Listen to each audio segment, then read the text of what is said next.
এবাদতের জগতে সবচেয়ে দামি ভিন্ন ধরনের ব্যতিক্রম এবাদত হচ্ছে সিয়াম। যদিও ইবাদতের জগতে সবচেয়ে শক্তিশালী পাওয়ারফুল ক্ষমতাধর এবাদত হলো দান। পৃথিবীতে দানের চেয়ে শক্তিশালী এবাদত নেই। দান এমন একটা এবাদত যে একজনের থেকে আরেকজনের কাছে পার হয়ে যায়, যেইটা অন্য কোনো এবাদত পারে না। রাসূল সাল্লাল্লাহু আলাইহি সাল্লাম বলেন, ইন্না সাদকাতা সিররে তুতফিউ গাযাবার রাব্বে, গোপনে দান করলে আল্লাহর রাগ মিটে যায়। আপনি চুরি করেছেন, জেনা করেছেন, আপনার উপর আল্লাহ ক্ষেপে আছেন, মরলেই জাহান্নাম। তো আপনি দান করলেন, তখন এটা মিটে গেল, ওটা শেষ। রাসূল সাল্লাল্লাহু আলাইহি ওয়াসাল্লাম বলেন, ইন্না সাদকাতা তুতফিউ হাররাল কবুরে, নিশ্চয় দান কবরের শাস্তিকে বন্ধ করে দেয়। দেখেন, একটা থেকে আরেকটা ঘটিয়ে দিতে পারে। আপনি আপনার মায়ের নামে দান করলেন, কবরের শাস্তি বন্ধ হয়ে গেল। যেটা সিয়াম রোজা পারে না, যেটা সালাত নামাজ পারে না, যেটা হজ পারে না, যেটা তাসবিহ তাহলিল জিকির আজকার পারে না, কিন্তু দান পারে। রাসূল সাল্লাল্লাহু আলাইহি ওয়াসাল্লাম বলেন, ইন্না সাদকাতা তুতফিউল খাতিয়াতা কামা ইতফিউল মাউন নারা, নিশ্চয় দান মানুষের পাপকে মিটিয়ে দেয়, আগুন পানি যেমন আগুনকে নিভিয়ে দেয়। এইভাবেই রাসূল সাল্লাল্লাহু আলাইহি ওয়াসাল্লাম বলেন। আমি একজন অনুবাদক, 1450 বছর পূর্বে রাসূল সাল্লাল্লাহু আলাইহি সাল্লাম এভাবে বলেছেন, ওটা আমি আপনাকে বাংলা করে দেখাচ্ছি। তিনি বলেছেন, আস-সাদকাতু বুরহান, দান হলো দলিল। এই জমি আমার, প্রমাণ এই যে দলিল। এই বাড়ি আমার, প্রমাণ এই যে দলিল। জান্নাত আমি পাবো, প্রমাণ এই যে দলিল। এইভাবে কোনো ইবাদত আসেনি দুনিয়াতে। ইবাদতের জগতে সবচেয়ে শক্তিশালী ক্ষমতাধর পাওয়ারফুল ইবাদত হলো দান। যদিও ইবাদতের জগতে ভিন্ন ধরনের সবচেয়ে দামি ইবাদত হলো সিয়াম, একেবারে ভিন্ন রোজা, যা একটু পরে বিবরণ দিচ্ছি। যদিও সব ইবাদত নির্ভর করে সালাতের উপরে। সালাত নেই যার, কোনো ইবাদত নেই তার। দান করেছি কোটি টাকা, কিন্তু সালাত নামাজ নেই, তখন আল্লাহ ওটা কেটে দিবেন। সিয়াম রোজা থেকেছি অনেক, নফল ফরজ থেকেছি, কিন্তু সালাত আদায় করিনি, তখন আল্লাহ এটা কেটে দিবেন। সালাত আবার একেবারেই ভিন্ন। সালাত এমন একটি ইবাদত যার উপরে নির্ভর করে অন্যান্য ইবাদত। সালাত এমন একটি ইবাদত যার উপরে নির্ভর করে অন্যান্য ইবাদত। রাসূল সাল্লাল্লাহু আলাইহি সাল্লাম বলেন, আউয়াল মা ইউহাসাবু বিহি ইয়াউমাল কিয়ামাহ আস-সালাহ, বিচারের মাঠে প্রথম যেটা মানুষকে জিজ্ঞাসা করা হবে সেটা সালাত। ফাইন সালাহাত সালাল্লাহু সাইরা আমালিহি, যদি মানুষের সালাত নামাজ বিচারের মাঠে টিকে যায়, তাহলে সব ইবাদত টিকে যাবে। ওয়াইন ফাসাদাত ফাসাদাল্লাহু সাইরা আমালিহি, আর যদি সালাত বাতিল হয়ে যায়, তাহলে সব ইবাদত বাতিল বলে গণ্য হবে। সালাত এমন একটি ইবাদত যার উপরে নির্ভর করে অন্যান্য ইবাদত। মানুষের জীবনে সবচেয়ে জরুরি কাজ হলো সালাত। এর চেয়ে পৃথিবীতে মানুষের জীবনে জরুরি কোনো কাজ নেই। যদিও সালাত নির্ভর করে হালাল রুজির উপরে, হালাল রুজি নেই যার, সালাত নেই তার। এবার সব কাটা গেল। এদেশে কোনো এনজিও নেই, এমন কোনো এনজিও ব্যবস্থাপনা নেই যেটা হালাল। এদেশে কোনো ব্যাংকিং ব্যবস্থা নেই যেটা হালাল। জোর করে মন খারাপ করে থাকিয়েন না, লাভ নাই। আমি আপনাকে ফাঁকি দিয়ে কথা বলি না, আল্লাহর কসম, আল্লাহর কসম আপনাকে আমি ফাঁকি দিয়ে কথা বলিনি। পৃথিবী অনেক বড়। আমি আপনাকে চকলেট বিক্রি করে খেতে বলেছি। চকলেট বিক্রি করে খাবো কেন? বাপের জমিদারি আছে, এদেশের সবচেয়ে বড় ব্যবসা করব। করেন না, আমি তো করতে নিষেধ করিনি, করতেই বলছি। আপনি অল্প পয়সায় নিয়ে জীবিকা নির্বাহ করবেন কেন? উসমান রাদিয়াল্লাহু তাআলার মতো পয়সা নিয়ে জীবিকা নির্বাহ করেন। আর ব্যবসা না করলে জাতির উপকার করতে পারবেন না। রাজশাহী চাঁপাইনবাবগঞ্জে বাড়ি মানে কি? রাজশাহী চাঁপাইনবাবগঞ্জে বাড়ি মানে চাকরি করে। তো কি করে? 20-25-30 হাজার টাকা বেতন পাই, 25 দিনে শেষ হয়, 5 দিন তখন ধার কর্জ করে চলে, টানা হেঁচড়া করতে করতে আবার বেতন পাই, আবার 25 দিনে শেষ, এইভাবেই চললো জীবন। তাহলে ফকির মিসকিনকে কি দিবে? যতবার ফকির আছে ততবার বলে মাফ করো, মাফ করো, মাফ করো। ফকির মিসকিন কমই খারেজি মাদ্রাসায় দান করতে হলে ব্যবসা করতে হবে, কোটি কোটি টাকা ইনকাম করতে হবে, পায়ে হেঁটে যেতে হবে বা ঘোড়ায় বা উঠে 600 কিলোমিটার পথ। তোমরা কিছু সহযোগিতা করো, তাবুকের যুদ্ধে যেতে হবে। ওমর বললেন অর্থ সম্পদের অর্ধেক দিলাম, হাদিস সহিহ। আবু বকর সিদ্দিক, যে তুমি আপনাকে আর আল্লাহকে বাড়িতে রেখে যা আছে সবই দিলাম, ভ্যান ভাড়াও হবে না। উসমান, জি, যত মানুষ যাবে তাবুকের যুদ্ধে সমস্ত মানুষের অর্ধেকের যাতায়াত খরচ, খাওয়া খরচ আমি দিলাম। সেদিন মানুষ ছিল 30,000, 15,000 মানুষকে তিনি 15,000 উট দিলেন আর 3 মাসের খাওয়া খরচ দিলেন। বর্তমান সরকারকে যদি বলা হয় যে 15,000 মানুষকে 3 মাস খেতে দিতে হবে, রাজি হওয়া ভারী আছে। তার নাম উসমান, সবচেয়ে বড় ব্যবসায়ী, আর সম্পদ হলো উট, ব্যবসা করে খান।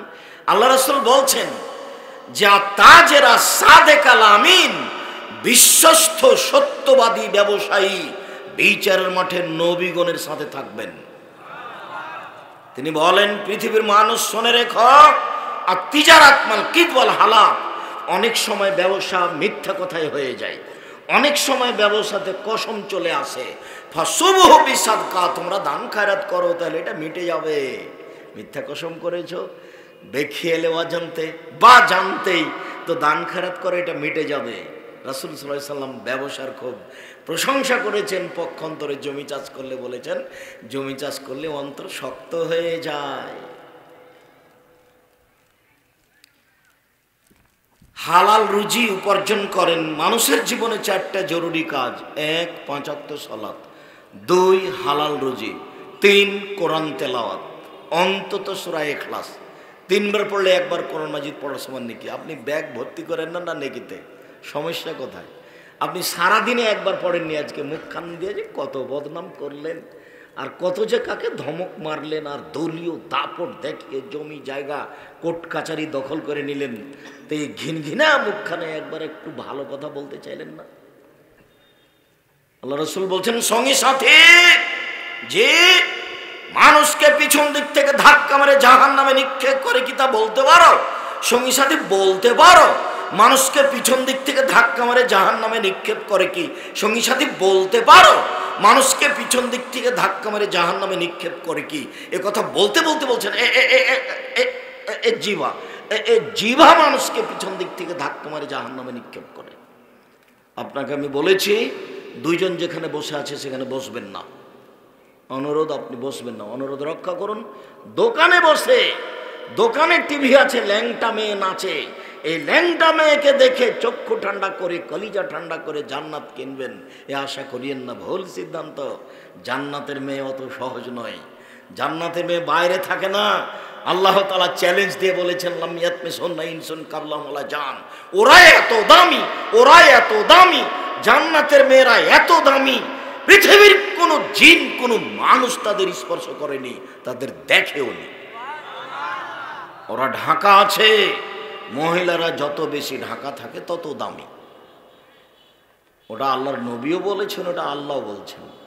তো আপনি জান্নাতের মেয়ে কিনবেন এই ল্যাংটা রং মাখানো মেয়েকে দেখে দিন রাত, এই ছেলে, এই বোকা ছেলে, তোমার হাতে বড় মোবাইল কেন? তোমার মোবাইলে তো দিন রাত ল্যাংটা মেয়ে নাচে, 12টা 1টা পর্যন্ত তুমি 2টা পর্যন্ত তুমি এনে ব্যস্ত থাকো। শোনো, সেদিন চাঁপাইনবাবগঞ্জে বলছিলাম লক্ষ লক্ষ মানুষ, কত মানুষ, তো বলছিলাম যে ডুলি বিবি, ওরা বিবাহতে গেলে মেয়েরা যায়, ওদের নাম ডুলি বিবি। তা আমি বললাম যে ডুলি বিবি শব্দটা আজকে পেশাব করে দাও, আর এমনভাবে এই শব্দটা ভুলে যাও যে মানুষ যেন হঠাৎ করে কেউ যদি বলে ডুলি বিবি, তাহলে আর 5 জন বলে ডুলি বিবি কি গো, ডুলি বিবি তাই কি, মানে এইভাবে যেন ভুলে যায়। তুমি এমনভাবে তোমার স্বভাব পরিবর্তন করো যে বড় বড় মোবাইল তুমি ভুলেই যাও। বড় মোবাইলে তুমি আজকে পেশাব করে দিয়ে উঠো, তোমাকে ধ্বংস করেছে, তোমার বাপকে ধ্বংস করেছে, তোমার মাকে ধ্বংস করেছে, তোমার বংশ ধ্বংস করেছে, তোমার জাতিকে ধ্বংস করেছে। দিন রাত উলঙ্গ মেয়েকে দেখে, জেনা দেখে তুমি জান্নাত কিনের হিসাব করো না, ভুল হিসাব। সম্মানিত দিনী ভাই বোন, ইবাদতের জগতে সবচেয়ে ভিন্ন ধরনের ইবাদত হলো সিয়াম। একটু সিয়াম রোজা দিয়ে মানুষ পরহেজগার হতে পারে। আল্লাহ তাআলা বলেন, ইয়া আইয়ুহাল্লাযীনা আমানু কুতিবা আলাইকুমুস সিয়াম কামা কুতিবা আলাল্লাযীনা মিন ক্বাবলিকুম লাআল্লাকুম তাত্তাকুন। হে পৃথিবীর মুসলিম পুরুষ নারী, তোমাদের উপরে রোজা সিয়াম ফরজ করা হয়েছে, তোমাদের পূর্বের লোকের প্রতিও ফরজ করা হয়েছিল, যাতে করে তোমরা পরহেজগার হতে পারো। পরহেজগার মানুষ জান্নাতে যাবে। সিয়াম রোজা হচ্ছে একটা পরহেজগার হওয়ার বড় মাধ্যম। আমরা আজকের আলোচনায় প্রারম্ভে দেখাবো যে সিয়াম ভিন্ন ধরনের ইবাদত, তার মতো কোনো ইবাদত নেই, সূচনাই। আবু হুরায়রা রাদিয়াল্লাহু তাআলা আনহু বলেন, রাসূল সাল্লাল্লাহু আলাইহি ওয়াসাল্লাম বলেছেন, কুল্লু আমাল ইবনে আদম ইজাফুল হাসান আসারে আমসালাহ সাবে মিআত সাইফ। আদম সন্তানের সব নেকি করলেই 10 লেখা হয়। একটা কাজ করেছে, সুবহানাল্লাহ, এই 10 নেকি লিখে দাও। একটা টাকা দান করেছে, 10 নেকি লিখে দাও। এই রাস্তাতে একটা ইট পড়েছিল, সরিয়ে দিয়েছে, 10 নেকি লিখে দাও। 1 মিনিট মধ্যেখানে একটা কথা মাথায় জাগলো। রাস্তায় একটা কুকুর মুড়ে পড়ে আছে, এটাকে চেয়ারম্যান সরাতে হবে, এটা কথা নয়। এটাকে মেম্বার সরাবেন, এটা কথা নয়। দেশের গ্রামের মডল মাতাব্বর সরাবেন, এটা কথা নয়। আল্লাহর নবী বলেছেন, কেউ যদি কষ্টদায়ক জিনিস রাস্তা থেকে সরিয়ে দেয়, বিনিময় জান্নাত। আল্লাহ রাসূল বলছেন, এই যে লোকটা জান্নাতে চলে গেছে কেন? রাস্তায় একটা গাছ পড়েছিল, কেটে সরিয়ে দিয়েছে এই জন্য। যার কারণে বুখারী মুসলিমের এক হাদিসে এসেছে, যেখানে রাস্তা নিয়ে গন্ডগোল হবে সেখানকার বিধান হলো যা আছে তার ডবল। এতে বাড়ি ভাঙতে হলো, ঘর ভাঙতে হলো। যার জন্য বাড়ি ঘর ভেঙে রাস্তা তৈরি করতে হবে, এটাও ঠিক। যার জন্য কিয়ামত পর্যন্ত হরতাল করে রাস্তা বন্ধ করা চিরদিনের জন্য হারাম। রাস্তার সাথে রাসূল সাল্লাল্লাহু আলাইহি ওয়াসাল্লামের কোনো আপোষ নেই। আর রাস্তা নিয়ে আল্লাহ রাসূল অনেক আলোচনা করেছেন, লম্বা আলোচনা। রাস্তা মুহাম্মদ সাল্লাল্লাহু আলাইহি ওয়াসাল্লামকে না নিজে জানি, না কাউকে জানতে দেখি, না চেষ্টা করি। মনে করি যে আমাদের নবী ছিলেন মুহাম্মদ সাল্লাল্লাহু আলাইহি ওয়াসাল্লাম, বাস এই পর্যন্ত। শোনেন, জোর করে পৃথিবীতে বসবাস করার চেষ্টা করিয়েন না, হযরতের নার বিশ্বাস। এই ছেলে, যারা আপনারা দায়িত্ব পালন করছেন, জনগণ অনেক বেশি, কন্ট্রোল করা আপনাদের পক্ষে সহজ নাও হতে পারে। এরপরে আপনারা আজকে বক্তব্য শুনবেন না, সম্ভবপর চেষ্টা করেন পরিস্থিতি কন্ট্রোল রাখার। যারা আপনারা আমাকে দেখতে পাচ্ছেন, দিনী ভাই বোন যারা দেখতে পাচ্ছেন না, সবাকেই আমরা স্ব স্থানে বসে হোক, দাঁড়িয়ে হোক, জায়গা থাকলে বসবেন, সম্ভব না হলে দাঁড়িয়ে থাকবেন। তবে জায়গা বসার মতো আছে, তারপরে দাঁড়িয়ে আছেন, এটা জায়েজ নয়।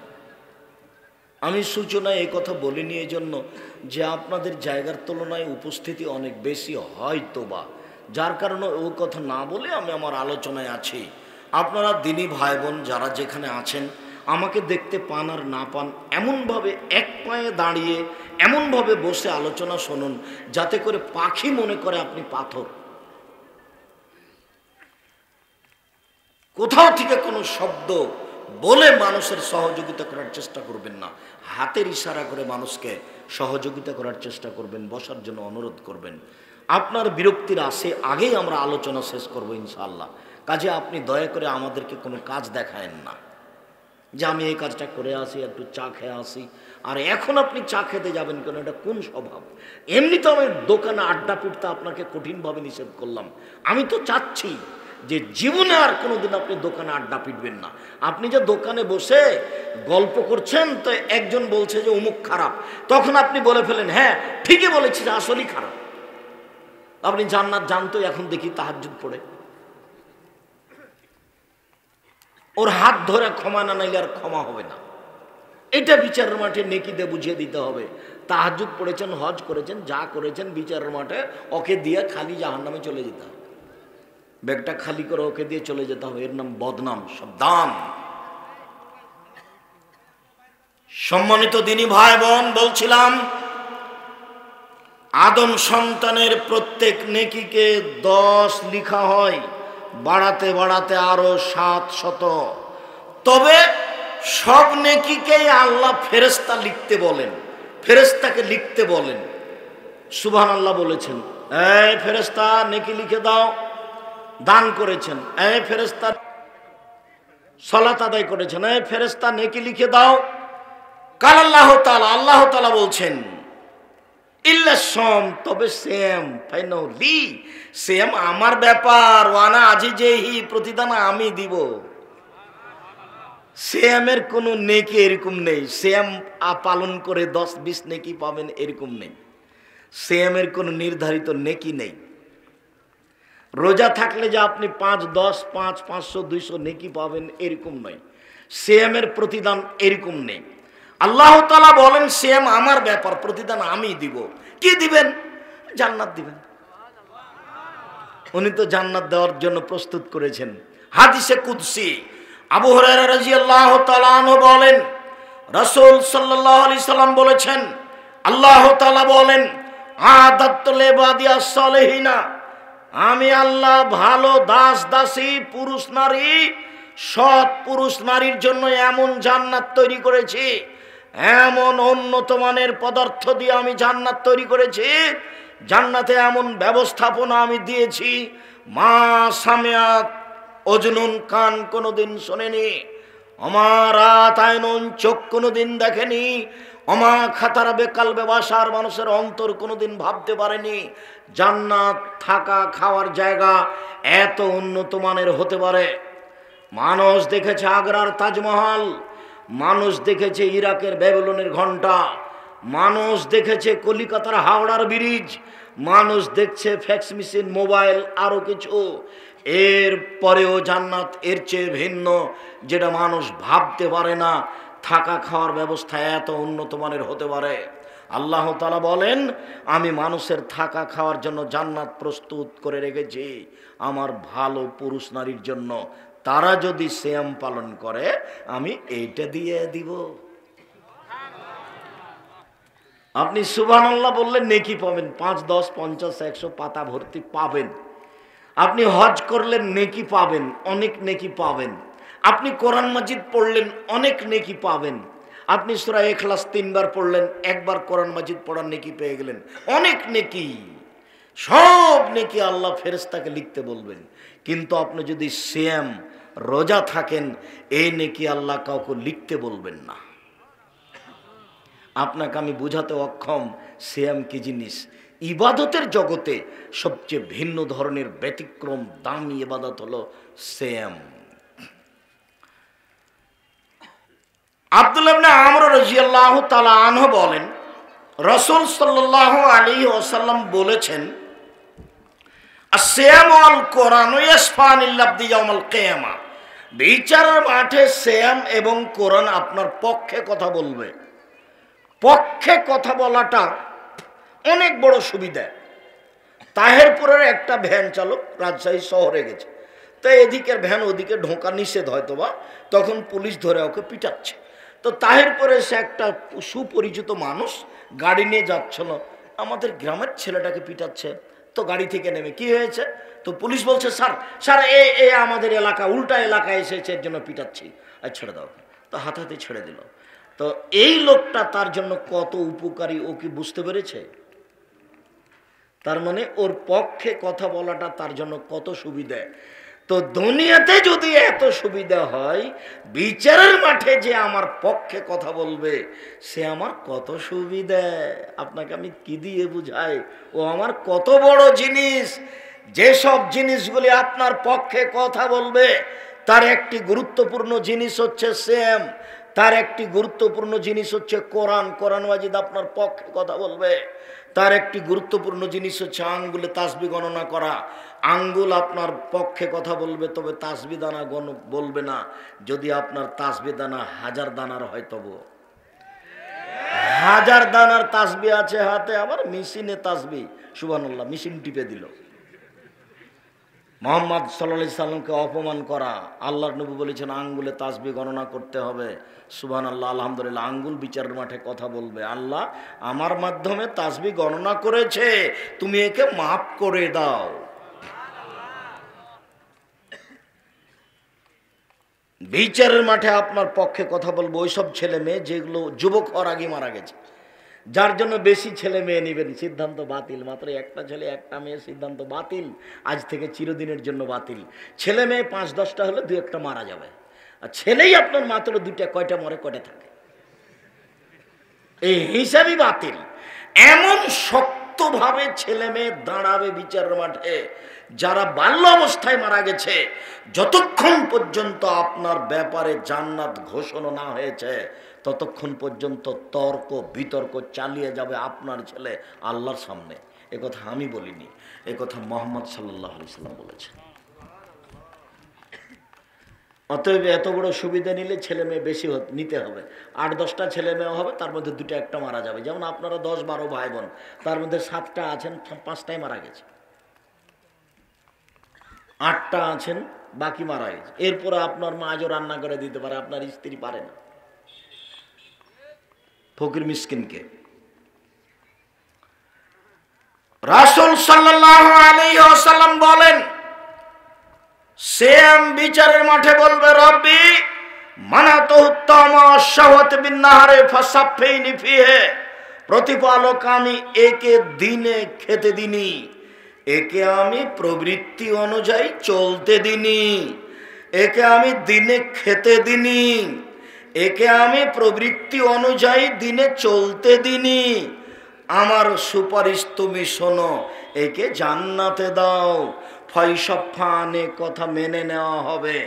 আল্লাহ বলবেন, ঠিক আছে শ্যাম, তোমার আমি কথা মেনে নিলাম,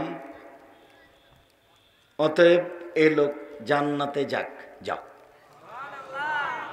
আল্লাহ শ্যাম রোজাকে বলবে যে ঠিক আছে তোমার কথা আমি মেনে নিলাম। সম্মানিত দিনী ভাই বোন, এইখানে একটা কথা, শ্যাম রোজা বিচারের মাঠে বলবে যে আমি লোকটাকে খেতে দিনি, খাওয়ার থেকে বিরত রেখেছি, ভালো, সবাই পারে, কিন্তু আর একটা শব্দ আছে প্রবৃত্তি, আমি তাকে প্রবৃত্তি অনুযায়ী চলতে দিনি। এইটা কি? বাচ্চা বসো। ওই ছেলেটা উঠলো কিভাবে? আমি তাকে প্রবৃত্তি অনুযায়ী চলতে দিনি। প্রবৃত্তি কি? সুন্দর করে দাড়ি চাঁচে যে, প্রবৃত্তি অনুযায়ী চলে সে। টাকনোর নিচে প্যান্ট পরে যে, প্রবৃত্তিকে মানে সে। মন মতো চলে সে, দোকানে বসে আড্ডা পিটে যে, প্রবৃত্তিকে মানে সে। সুদ ঘুষ খায় যে, দেয় যে, প্রবৃত্তিকে মানে সে।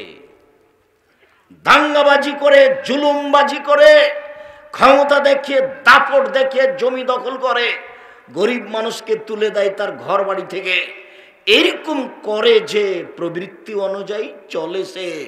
মিথ্যা কথা বলে যে, প্রবৃত্তি অনুযায়ী চলে সে। বদনাম করে যে, প্রবৃত্তি অনুযায়ী চলে সে।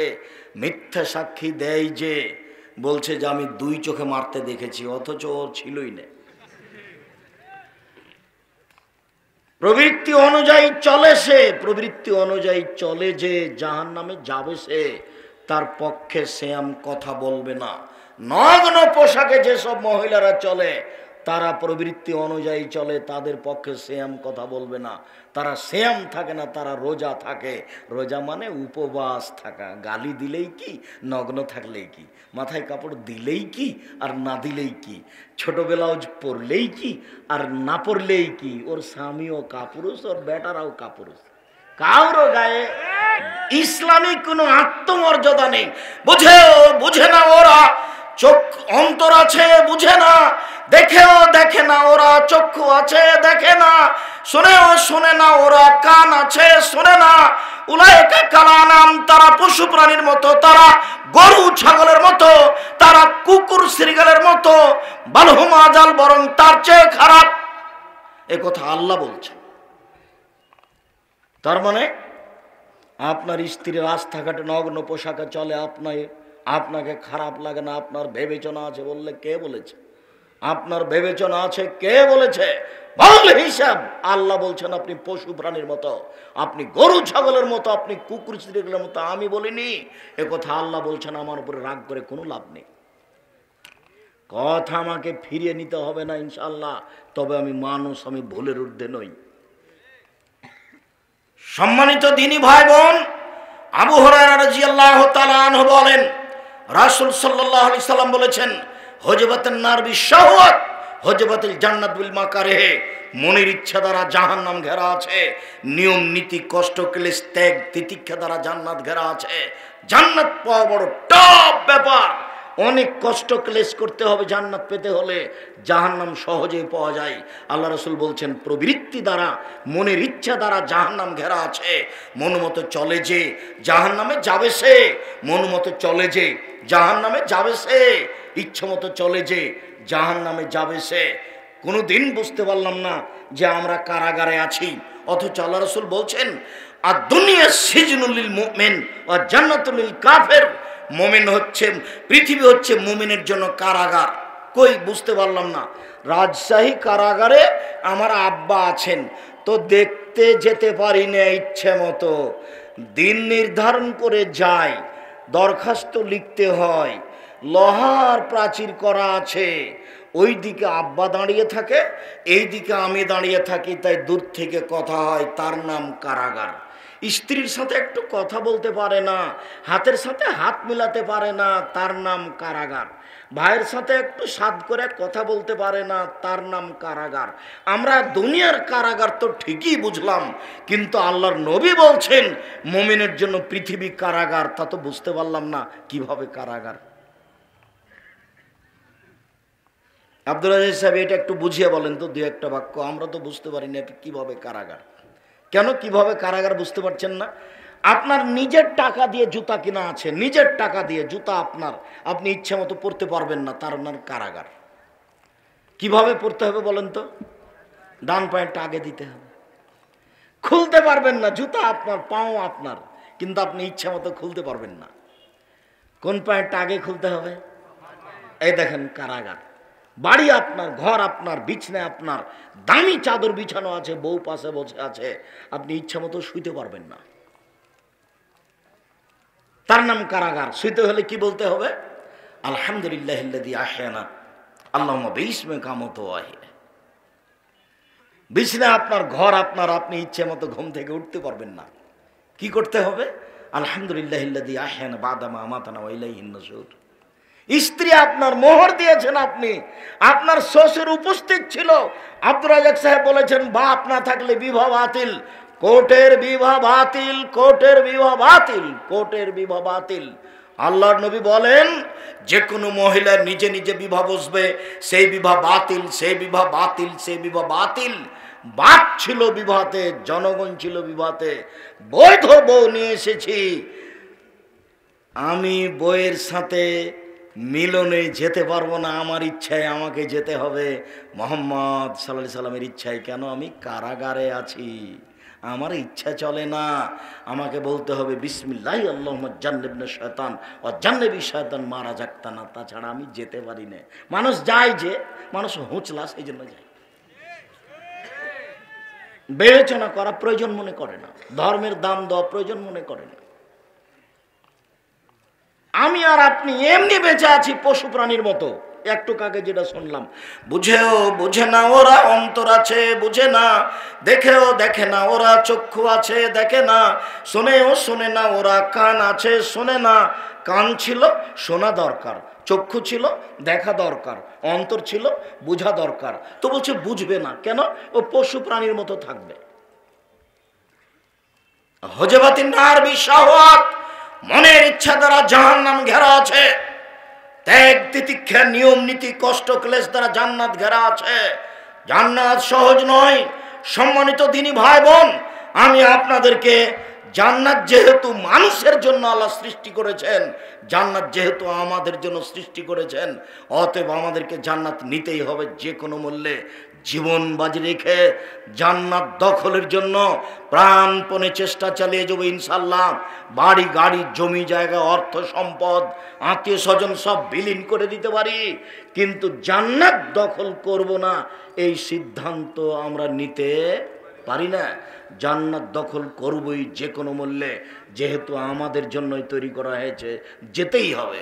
অতএব সম্মানিত দিনী বোন, এখানে আপনার সাথে একটা কথা থেকে যাচ্ছে জরুরি, আপনার কথাটা বলে নিয়ে আমরা আলোচনায় চলে যাচ্ছি। আপনি এদিকে একটু শোনেন। মেয়ে, কথা বলছো কেন? মুখ বন্ধ করো। দিনী বোন যারা বসে আছেন, আপনাদের জায়গার তুলনায় আপনাদের উপস্থিতি অনেক বেশি। আপনার গায়ের উপর দিয়ে আর একজন চলে গেলে আপনি মুখ খুলবেন না, একবারে চুপচাপ পাথরের মতো বসে থাকেন। আপনার সাথে আমরা দুই একটা জরুরি কথা বলা প্রয়োজন মনে করছি। এদিকে লক্ষ্য করেন, কথা বন্ধ করেন, এদিকে লক্ষ্য করেন। আল্লাহ রাসূল বলছেন, মহিলারা যদি 4টা কাজ করতে পারে তাহলে জান্নাতে চলে যাবে। জান্নাতের সব দরজা খোলা, 8টা দরজাই খোলা, যেটা দিয়ে ইচ্ছা সেটা দিয়ে যাক। 4টা, এরকম সুযোগ পুরুষের জন্য নেই, এরকম সুবিধা পুরুষের জন্য নেই। 1, সলাত খামসাহা, 5 ওয়াক্ত সলাত আদায় করলো। 2, সমাত সাহারাহা, রমজান মাসের সিয়াম রোজা থাকলো। 3, আতাত বালাহা, স্বামীকে মেনে চললো। 4, আহসানাত ফারজাহা, জেনায় লিপ্ত হলো না। এবার তার জন্য জান্নাতের সব দরজা খোলা।